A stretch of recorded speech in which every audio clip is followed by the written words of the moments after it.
Hey, good morning. Yes, it is. It is Tuesday, January 14th. Sorry, guys, for yesterday.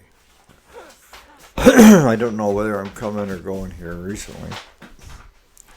I woke up way early, went back to bed, and then it was 6:30 when I got back up, so it wasn't time. But I was able to get the video for the Troy built up after we repaired that yesterday. It took a while, but I put it up there. So what am I going to talk about today? Well, what I'm going to talk about today is exactly what Mark is asking. You're now encountering a business plan. And everything that I've been teaching you in the last couple of videos on your questions are going to be used and inputted into that business plan. But stay tuned.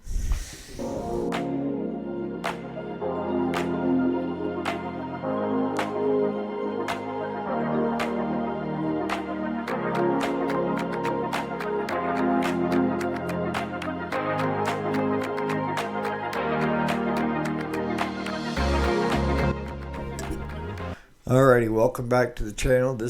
My name is Eric, and this is the weekday, Monday through Friday. Today is Tuesday, the 14th of January, 2025. So what are we talking about? For you guys that don't know, Mark has been considering starting up a small business. He's in the comment section of Friday's video. I think Friday's. But the first question was, do you have to set up an entity for your business? And the answer would be, depending upon the bank or the state, county. I know for us, but we went incorporated. We had to submit to New York State to make sure there was nobody else, and the feds, to make sure there was nobody else doing business like that. And that's just a DBA. So they do the search for you, they charge you, and then they give you that legal entity name if it hasn't already been taken somewhere else. Now, you're not going to get that big, I don't think you are, where you might have franchise, and different businesses under one business. So you'd be looking at just a straight up business name. A name that you've already thought up for in the past. What reminds you of a small engine repair shop? The one thing you don't want to do, you don't want to have the same name as everybody else, right? But that you can check with your attorney. And then the other thing I would suggest that you do is get hooked up with the SBA, Small Business Association. And they have people there that will help you draft that plan, so that, because a lot of times, because I told you to go ahead and start this, the preliminary of doing research to find out, is it feasible to have a business in the area? Is it already, choked, meaning there's not enough repairs to keep the two shops going that are in town, let alone you being the third one. If they've got a lot of overflow where they're backed right up, there's a possibility there. And I've had guys tell me, well, it's the approach here. Okay, what approach are you talking? Well, I would try to undersell the other one, so I would take all their business. No, you wouldn't.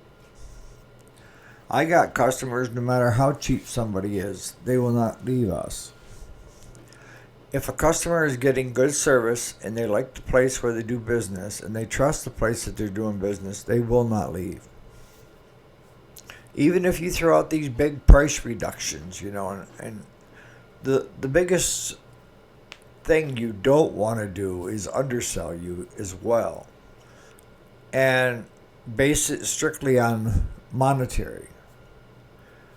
You want it based more on customers trusting you, being honest with the customer, keeping the customer involved so they come back the next time, right? And a fair wage. a fair hourly rate. And that's not hard to figure out in your area. If you got two dealers that are floor planning, good chances are they're over $100 an hour because they have so many mouths to feed, okay? So, and then when it comes to warranty, they can declare the 100 instead of, let's say, 60.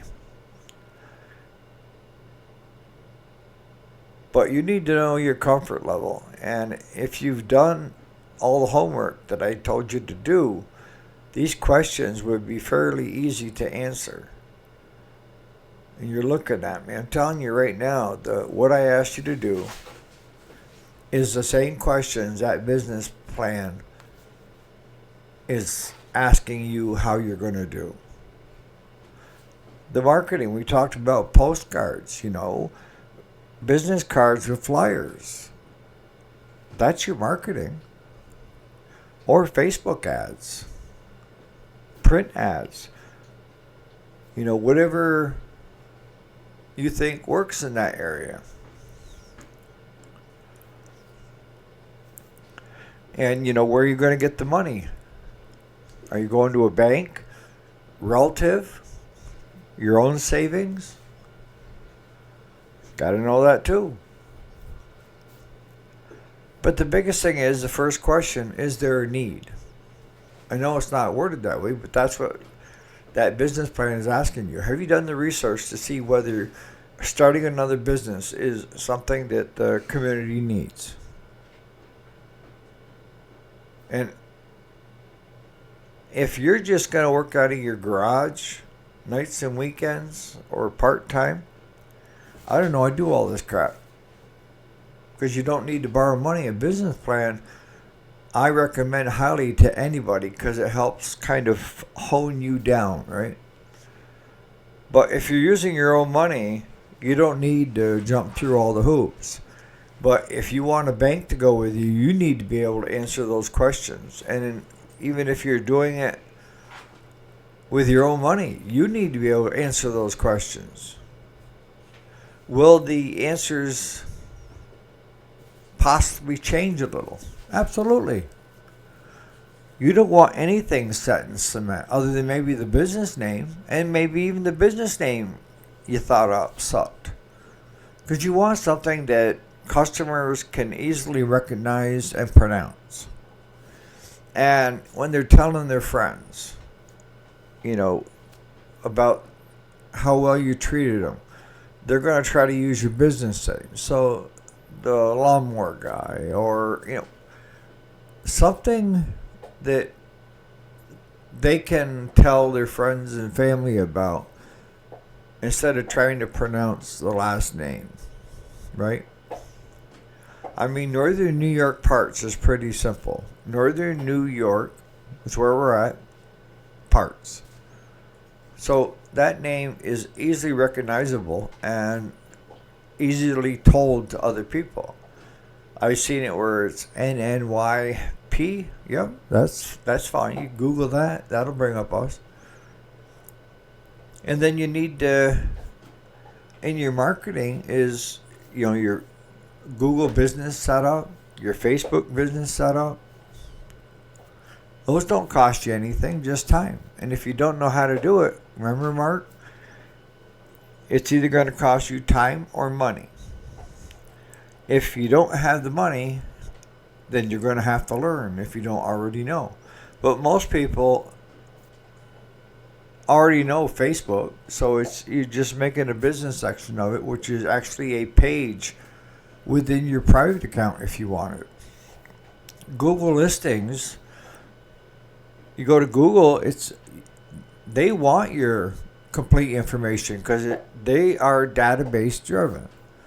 The more data they have, the better they become, right? And they got AI in there now. They didn't back when I was. And that was a big help by getting us set up with Google, because people would go to search NNYP and the Google thing, and it would bring up us. Or Northern New York Parts, it would bring up us. It took a while for Google to And we had to jump through some hoops back then. I'm not sure what hoops you got to jump through now. You had to make sure it wasn't some scam. Google didn't need scammers in there, so you had to give your email account and then go to your email and get a passcode and back and forth. And they reviewed, actual human eyes reviewed it, and it might be a couple weeks to a month before it went up. I think now, don't hold me to it, but I think now Google's got AI doing it, and they can pretty much check quick. But if you don't have a physical location with a name associated with it, that's where Google will help you out big time. But every one of those steps on your business plan were the same steps that I was asking you to give it some thought. Is there a need? How much of a need? Where are you going to be set up? Are you going to be set up off a piece of property you already own? You're going to lease? You're going to rent? Are you going to lease by the year or by the month? See, when you're filling that business plan out, even if you don't need it for the bank, the more you can fill that out, the better prepared you're going to be. Starting from the beginning, one is, what are your business goals? What do you want to accomplish? When do you want this to come forth? I mean, where do you want to be today and tomorrow? This stuff needs to be written out so that everybody knows what your idea is on going forward. And you really need to know where you want to end up before you start. And people say, well, you never know where you're going to end up. No, I totally agree with that. But if you don't have an end goal, how can you start towards it? I want to be a lawnmower repair shop. That's pretty vague. I want to be the best lawnmower repair shop in this given area,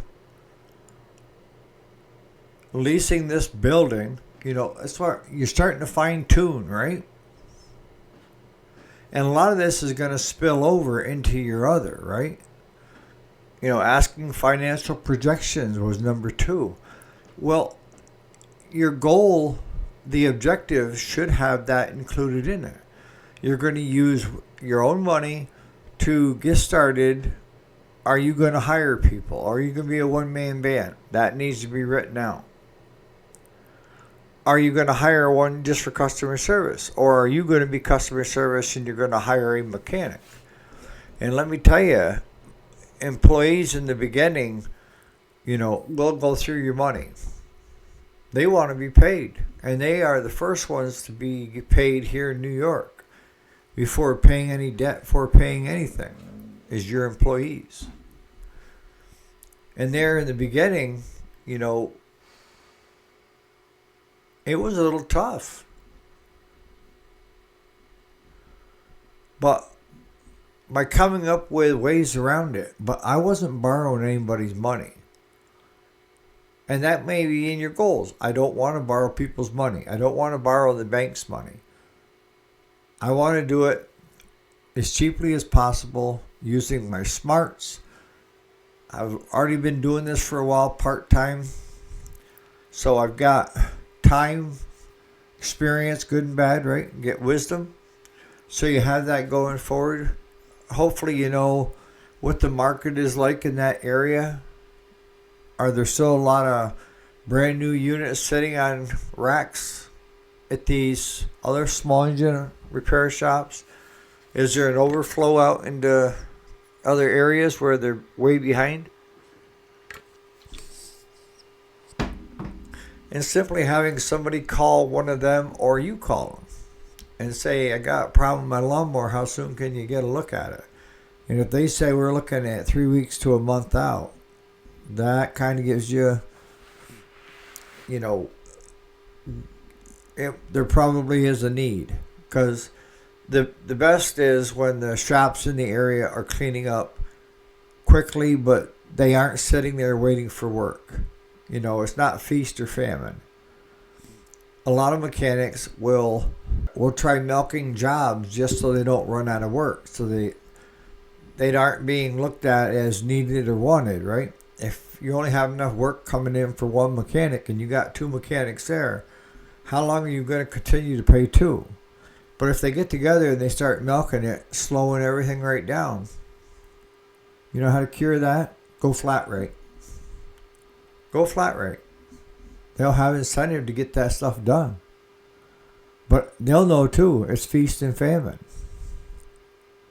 They may get through a lot of work quick, and then there's nothing there for a while, here or there. But you need to know that. Are you going to be doing all your own repairs and have somebody out front? The person you want out front is one that's totally honest. And honest in a certain way, in a positive way, all right? That you don't lie to your customer. If a customer says, can you get it in tomorrow? And your customer service person says, yes, bring it over, drop it off. And you've got 11 machines ahead of it. It's not going to be seen tomorrow. And by you saying yes, that customer is going to expect that lawnmower to be in and out tomorrow. And they will cry wolf, cry foul, if that doesn't happen. So I've always took my employees aside when we first hired on, and that was one of the things that is most important to me, and that is honesty. If we can't get it in, if you don't know that question or the answer to that question, come talk to me and I can tell you whether we can get it in tomorrow or not. See, I did that for a while, our regulars, sliding them in. And I started getting irate customers because we were bypassing them. It was taking longer than what it should have. And I don't blame them a bit,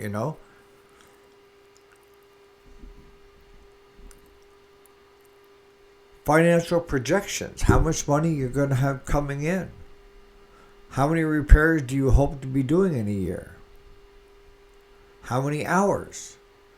Yes, it's an unknown, but what are you shooting for? And don't put $1 million unless there's a possibility of $1 million there. And you're going to say anything's possible, right? No. A good projection would be $50,000 after everything's paid. If you're paying on a lease, you're paying on parts that come in, you're paying a mechanic, or it's paying you should be on the books so that when it comes time for Social Security, you're there. If you're already drawing Social Security, it's not so important. But if you do a C Corp, you're going to end up getting double hit. And what do I mean? If you're an employee, you're going to pay taxes. If you're the employer of the employee, which is even you, you're going to pay taxes on the employees, plus you pay as an employee. So doing it as just simple small engine business without, if you want to get into the LLCs, that's fine. But this stuff, when it comes to the business where you should be legally, that's something I would be asking an attorney to give you the best information based on what you're trying to do.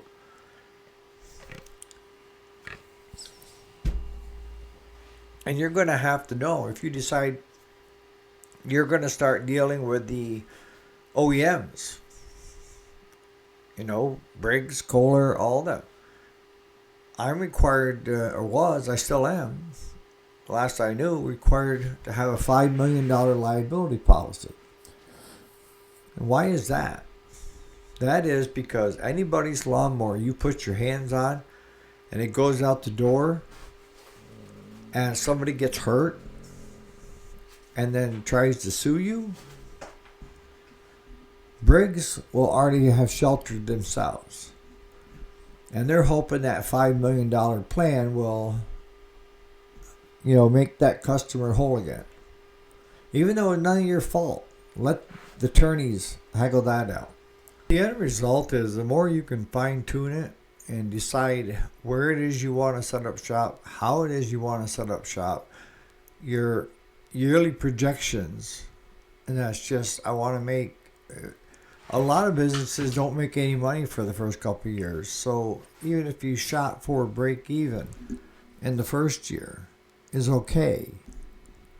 But you may be backwards in the first year, but ahead in the second year, if you understand what I'm saying. But if you're dealing with a bank, the more honest you are with yourself and your answers, the more apt they're willing to deal with you. If you're out here in left field with all these big numbers, they're not going to want to touch you with a 10-foot pole, because business is business, all right? And that business plan is for any business that wants to get started. And if you go to the SBA, the Small Business Association, they have heard just about every avenue of people grandiosing and getting things too big. And they will kind of get a hold of you and fine tune it even more. And they can ask you the questions that they need answered, that maybe you haven't answered them well enough. But if you just call your SBA, locally we have one, it's right on the SUNY campus, and call ahead and meet with them, and they'll sit down and go line by line by line. Even if you're in the beginning stages of what should I put here and here and here and here, they're going to help you fine tune it. They're not going to do it for you, but they can help you fine tune it. The more you can get closer to how you're going to do it, when you're going to do it, where is the income going to come from, where is the business going to be located. There's a lot of questions out there that need to be answered.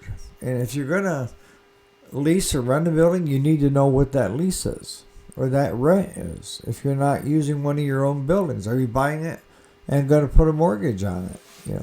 Possible, right? But I've seen a lot of people that go from nights and weekends and then jump into it full time and fail because they failed to plan. It wasn't that they failed because of their skills. It's just that they failed to plan. They didn't look into, is there enough need in the area to go from part-time to full-time? Maybe part-time was ideal because you were picking up the flow, the stuff that overflowed. But now that you got a business that needs 40 hours a week per mechanic, and it's not there, what then? And they're going to ask you the same thing. What then? What happens if one of your projections is off?